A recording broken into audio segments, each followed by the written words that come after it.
Mesdames, Messieurs, bonsoir. Bienvenue au grand show de l'entreprise, au grand show de l'UPE 13. Alors ce soir, on a beaucoup de bonnes nouvelles à vous annoncer. La première, c'est que je crois que nous sommes entre adultes ce soir. Eh bien, la bonne nouvelle, c'est que vous n'avez pas fini, mesdames et messieurs, de grandir. Votre croissance n'est pas terminée. Vous, peut-être, mais surtout peut-être vos entreprises. Alors pourquoi, comment? Et on accueille tout de suite pour nous le dire, monsieur Jean-Luc Chauvin, président de l'UPE 13. Jean-Luc Chauvin.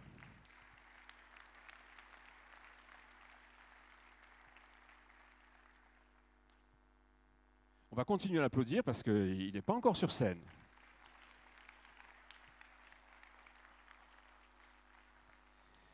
Alors Jean-Luc, on se retrouvait ici il y a environ un an presque, ici même, pour officialiser en quelque sorte votre passage à la présidence de l'UPE 13. Mais en un an, j'ai l'impression qu'il s'est passé quand même beaucoup de choses. L'actualité a été chaude. Alors est-ce que vous pouvez nous rappeler un peu les 2-3 temps forts qui vous avez été mis dans le bain, je crois, assez rapidement? Effectivement, donc ça fait pile un an qu'on se retrouvait ici et c'est ma première année de mandature. Donc après une mise en route administrative, je dirais la mise en place d'un bureau et d'une équipe que je salue au passage parce qu'elle est d'une précieuse aide et elle travaille vraiment beaucoup. Après nos échéances électorales, et je tiens à le dire sur ce territoire, nos élections aux chambres de commerce où nous avons su faire l'union et l'unité avec l'ensemble des composantes, il n'y a eu qu'une seule liste et tout le monde a été représenté, donc c'est possible. Voilà. On l'a fait dans le monde de l'entreprise. On a eu à gérer effectivement des conflits. Alors, bien sûr, les conflits du port, où assez rapidement, je dirais, puisque dès le mois de juillet, les conflits ont commencé, et dès l'automne, on a dû agir assez fort pour expliquer, comment dire, qu'on était en train, avec de faux arguments, d'essayer de bloquer le développement économique de ce territoire, et que c'était tout le territoire qui était pris en otage. On a agi, on a fait ce qu'on devait faire, je crois que les choses sont passées. Aujourd'hui, la réforme, elle est mise en application. Pour autant, ce n'est pas terminé. Pour autant, il faut continuer. Il faut reconquérir les parts de marché. Pour autant, on a de beaux outils, mais ce n'est pas encore gagné. Il faut reconquérir la confiance des clients. Donc, il faut la fiabilité.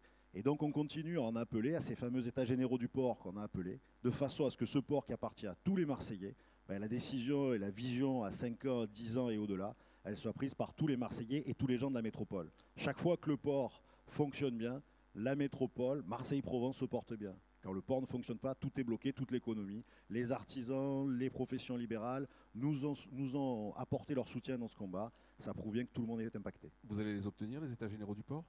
Écoutez, on fait tout pour les obtenir. Il n'y a pas de raison qu'on ne les obtienne pas. A priori, c'est aujourd'hui un sujet qui se met en place progressivement. C'est un sujet pour qu'il ait de l'intérêt qu'il faut construire avec les syndicats de salariés qui travaillent sur le port, avec les entreprises qui travaillent sur le port, mais aussi avec tous les Marseillais.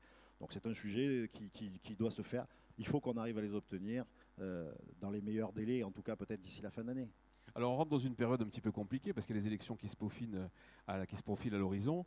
L'actualité, c'est aussi l'affaire de la prime de 1 000 euros. Que risquent aujourd'hui les entreprises? Vous avez eu à vous positionner sur le sujet, on en est où? Alors la prime des 1 000 euros, une vraie bonne idée démagogique électorale. Voilà, c'est clair. Un bel effet d'annonce. Tout le monde sait aujourd'hui clairement que cette prime n'a rien à voir avec la réalité de l'entreprise. On sort d'une période de crise, c'est une période qui est difficile. Les partenaires sociaux, on leur avait donné un calendrier, sont en train de finaliser leurs discussions, mais après 2 ans de crise très difficile, c'est pas simple. Et on nous sort la prime avec un effet, je dirais, effet poudre aux yeux. Ce qu'il y a de pas mal sur ce sujet, c'est que ni les syndicats de salariés, ni les syndicats patronaux ne la veulent. Donc ça prouve bien qu'au fond, pour une fois, si on écoutait les partenaires sociaux en matière d'emploi dans ce pays, si on laissait faire les partenaires sociaux, peut-être que là, au moins, on serait tous d'accord. Là, tout le monde est unanime pour dire que c'est une mauvaise chose. Et pourtant, elle est en train d'être votée ces jours-ci, donc on s'est mobilisés. Je vous remercie tous qui avez signé la pétition. On s'est mobilisés parce qu'en plus, elle a des effets complètement pervers qui n'ont pas été vus, du type, si vous êtes une entreprise de plus de 50, vous allez devoir éventuellement la payer. Mais si vous êtes moins de 50, vous n'avez pas forcément obligation de la payer. Ça veut dire que pour les salariés qui sont dans les entreprises moins de 50, et je vous rappelle que c'est 90% des entreprises de notre territoire, ils n'y auront peut-être pas droit. La preuve, c'est qu'il n'y a que 4 millions, d'après le gouvernement, 4 millions de salariés qui pourraient prétendre à cette prime. Deuxième effet pervers stupide, c'est que des entreprises aujourd'hui paient des dividendes sur des sociétés holding pour financer le rachat de l'entreprise. Et si on leur demande de payer cette prime des 1 000 euros, ils vont se retrouver en situation où ils vont avoir un résultat négatif. On a des exemples précis sur le territoire d'entreprises de 10, de 40, de 90 sur lesquelles on a fait simulation, ou bien au-delà, de très grandes entreprises, comme par exemple le groupe Honnête. Alors, si la réponse n'est pas forcément dans le goût effectivement des entrepreneurs, est-ce que ça ne révèle pas quand même qu'il y a une vraie question sur les problèmes de pouvoir d'achat? On va y revenir tout au long de la soirée une ou deux fois. Est-ce que quelque part, ce n'est pas une mauvaise réponse, mais à une bonne question, cette affaire de 1 000 euros? C'est certainement une bonne question, c'est certainement une très mauvaise réponse. La bonne question, elle est où? On a aujourd'hui un vrai problème de pouvoir d'achat de nos salariés, de nos collaborateurs dans les entreprises. On a les premiers travailleurs pauvres. C'est pas logique. Donc on a un vrai problème. Mais on ne résoudra pas le problème en donnant une prime une fois par an. On ne va pas résoudre le problème en donnant une prime une fois par an pour laquelle le montant va pouvoir varier, pour laquelle il va y avoir discussion. Le vrai souci aujourd'hui, et peut-être on parlait tout à l'heure de la période dans laquelle on rentre, c'est de repenser le problème du coût du travail. C'est de faire en sorte que les collaborateurs qui travaillent puissent savoir de quoi vivre normalement, qu'il y ait un vrai pouvoir d'achat qui soit distribué. On a un vrai souci là-dessus, et on ne va pas entamer le débat ce soir, bien que, on le fera à d'autres occasions, mais une des pistes, c'est le financement de la protection sociale. On finance la protection sociale dans ce pays depuis la fin de la guerre sur le coût du travail. Or aujourd'hui, avec les évolutions démographiques, on l'a vu avec les retraites, on n'est plus en capacité de financer dans les mêmes conditions. On n'est plus compétitif par rapport à d'autres pays européens proches de nous voisins, et on a en plus un problème de pouvoir d'achat distribué à nos collaborateurs. Donc là, il faut vraiment qu'on s'attaque au problème. Il y a une vraie question, effectivement, avec une vraie mauvaise réponse. En tout cas, pour distribuer du pouvoir d'achat, il faut faire grandir les entreprises et on en arrive au thème de votre entreprise. Alors, effectivement, vous voulez faire grandir les entreprises. On va essayer de mieux comprendre tout au long de cette soirée ce que ça veut dire que de faire grandir les entreprises. En tout cas, on a demandé, par l'intermédiaire d'un baromètre d'opinion que vous allez retrouver régulièrement, c'est le baromètre d'opinion PSE BuzzyBook, on a demandé aux 15 000, je crois, chefs d'entreprise qui sont inscrits sur ce réseau social BuzzyBook de répondre à quelques questions et je vous propose de découvrir la première. Est-ce qu'on leur a demandé s'ils pensaient accroître ou pas leur marge, voilà, leur marge nette en 2011? Les résultats, ça vous laisse pantois ou au contraire, ça reflète la réalité de ce que pensent les chefs d'entreprise aujourd'hui? Ils sont quand même pas très optimistes. Hein. 2 tiers disent on ne fera pas mieux que l'année dernière. Hein. Alors, ça dépend comment on voit la bouteille, à moitié vide ou à moitié pleine. C'est à la fois une dure réalité, puisque le chef d'entreprise, par essence, il est là pour faire grandir son entreprise, pour développer son résultat et sa marge nette. Donc ça veut dire que si dès le début de l'année, il prévoit de la maintenir, c'est qu'il est dans un environnement qui est complexe, ce qui peut parfait, au passage, rappeler peut-être à certains que la crise n'est pas terminée. Hein, donc attention aux mesures qu'on prend. Et ça prouve bien que nos chefs d'entreprise aujourd'hui sont contraints par un grand nombre de difficultés. Nous, de notre côté, ça justifie pleinement notre projet de mandature qui s'appelle faire grandir nos entreprises.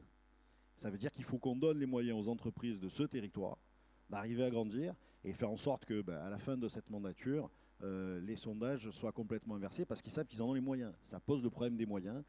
Donc on va voir ce soir sur les leviers sur lesquels on va s'investir pour aider les entreprises à grandir.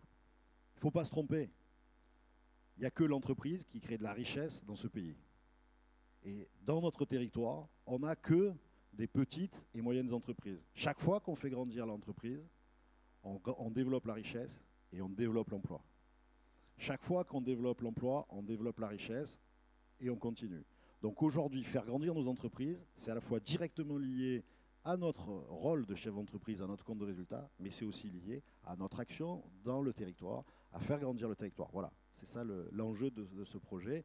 Et ce sondage est bien l'expression de la situation des chefs d'entreprise aujourd'hui, de leur avis. Alors, votre idée, je crois, c'est aussi d'essayer de dire 94 des entreprises de ce territoire ont moins de 10 salariés. Votre idée, c'est de dire on va essayer de mettre à leur disposition les moyens qu'ont habituellement les grandes entreprises pour développer, que ce soit leur financement, leurs fonds propres, pour faire de la RH, pour faire du réseau, etc. C'est réaliste, ça, de vouloir dire que les petites entreprises peuvent fonctionner avec les moyens des grandes? Alors, en tout cas, ce qui est sûr, c'est que si on veut se donner les moyens de faire grandir nos entreprises, et effectivement, on a vu que plus de 90% des entreprises du territoire sont des petites entreprises, il faut qu'on les aide. Le chef d'entreprise, il a par essence la volonté de développer son chiffre d'affaires. En revanche, il est contraint par un tas d'éléments extérieurs qui viennent s'appuyer à lui tous les jours, et il a en même temps à faire tourner son entreprise. Souvent, dans les petites entreprises, le chef d'entreprise a la tête dans le guidon, on le sait bien. Il est sur le carnet de commandes, il est rivé sur les frais à payer aux fournisseurs, aux impôts et autres. Et donc, il n'a pas le temps de s'occuper d'un certain nombre de domaines qui lui permettrait de développer son entreprise. On va prendre un exemple, on va s'amuser. Quel est l'entrepreneur qui n'a pas rêvé d'aller à l'international? Il y en a plein parmi nous. Je ne vous demanderai pas de faire un sondage, de lever la main, mais il y en a plein parmi nous qui ont eu envie. Et combien il y en a qui sont allés? Ben, tout simplement parce qu'ils n'ont pas le réseau, tout simplement parce qu'ils n'ont pas le temps nécessaire, parce qu'ils se disent que s'ils partent à l'international, peut-être qu'ils ne vont pas arriver à faire ici ce qu'ils ont à faire. Notre idée là-dessus, c'est d'essayer de faire en sorte d'aider les entrepreneurs à grandir. Alors j'ai pris l'exemple volontairement de l'international, parce que c'est un exemple qui marque. Sur le territoire ici, en plus, avec les événements récents, peut-être que le printemps de l'autre côté de la Méditerranée, le printemps arabe, s'il se poursuit, ça entraînera peut-être de la démocratisation et peut-être des échanges, mais encore faudra-t-il qu'on soit prêt à les recevoir. Mais on a le même problème en matière de ressources humaines. Aujourd'hui, dans les petites entreprises, chaque entreprise, il fait tout. Il est le directeur financier, il est le DRH, il fait à la fois la gestion avec le comptable, il s'occupe de remplir le carnet de commandes. Voilà. Donc si on donne des moyens aux entreprises pour grandir, et notamment en matière de RH, de ressources humaines, ça permettra plus facilement aux entreprises de se développer. Les entreprises ne se développeront pas sans un apport, sans que les salariés y participent, sans qu'il y ait un côté bénéfique de ce côté-là. Voilà. Alors, il y a un autre aspect, et on va tout de suite demander à Frédéric Ponce de nous rejoindre, qui est le vice-président de l'UP, c'est le patron du groupe Adrexo, c'est de dire aujourd'hui, c'est le réseau qui compte, c'est le réseau qui marche. Frédéric Ponce, vous pouvez l'applaudir.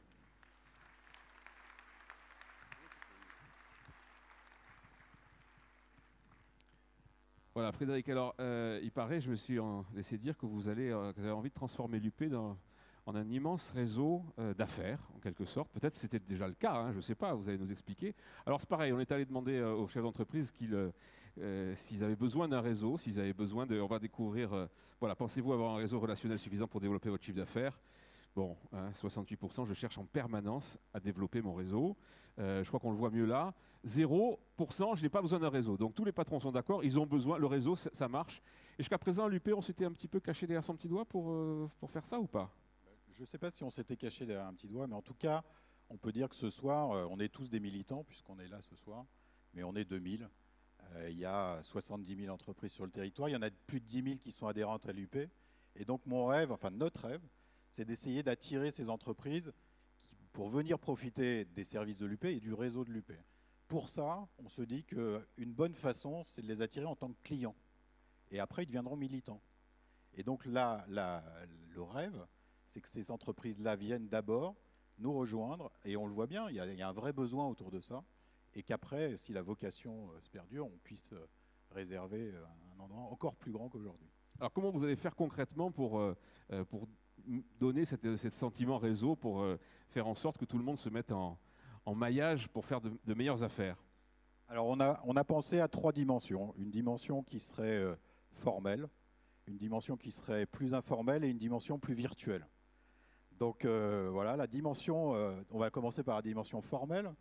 On va créer un grand événement business qui va réunir, on espère, 2000 entrepreneurs sur le territoire au cours d'une journée.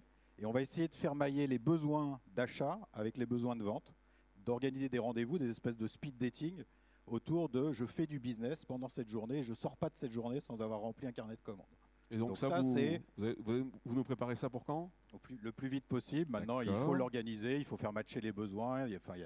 C'est toujours un peu compliqué, mais avec l'énergie qu'on veut développer et l'équipe de l'UP derrière ça, je pense que ça devrait arriver en début d'année prochaine, le temps d'organiser. Donc ça, c'est formel. Le côté plus informel, vous avez tous reçu une invitation pour venir visiter la place des entreprises. Donc c'est le réseau de l'UP, ouvert à toutes les entreprises. Frédéric, l'UPE13 s'appelle plus PE13, ça s'appelle la place des entreprises maintenant? Voilà, ça s'appelle la place des entreprises.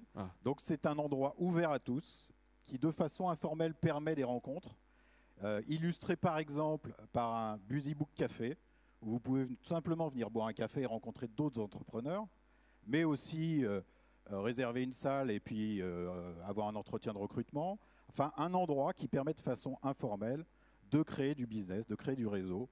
Et donc ça, c'est la deuxième mesure qu'on peut annoncer ce soir. Et d'ailleurs, vous êtes invités à venir aux inaugurations en vous inscrivant. Il y a 3 dates, aux 3 apéros. Voilà. Donc tu peux rappeler les dates si tu veux bien. Oui, c'est le 27 et le 28 et le 4 juillet. 27 juin, 28 juin, 4 juillet, tout ça à partir de 18h.